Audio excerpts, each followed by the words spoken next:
మన వీక్షిత్ భారత్ అంటే వ్యవసాయం, విద్య, పరిశ్రమలు మరియు ఆరోగ్యం ఇలా వెనుకబడి ఉన్న అన్ని పరిశ్రమలు అభివృద్ధి చేయడం. ముఖ్యంగా మన వ్యవసాయం. ఈ రోజుల్లో వ్యవసాయం సహజంగా చేయడం చాలా కష్టం. ఎందుకంటే ఎరువుల, రసాయనాలు వాడడం వల్ల మనము మన నేలని కాలుష్యం చేస్తున్నాము. నేల కాలుష్యం కూడా అవుతున్నది. దీనివల్ల మన నేలలో ఉన్న బలము మనమే నాశనం చేస్తున్నాము. మన నేలని మనం కాపాడుకుందాం.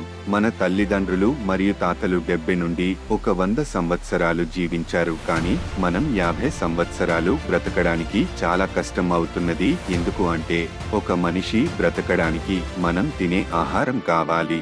ఈ నేల నుంచి మనం ఆహారంని పండిస్తున్నాము కాబట్టి ఈ నెలని మనం కాపాడుకోవడం మన ధర్మం. మన వీక్షిత్ భారత్ ని మన భవిష్యత్తు తరాల కోసం, మన భారతదేశం కోసం, మన నేలని కాపాడుతున్న ప్రతి రైతుకి ఉపయోగపడే విధంగా మన వీక్షిత్ భారత్ తో మనం కలిసి ఉందాం.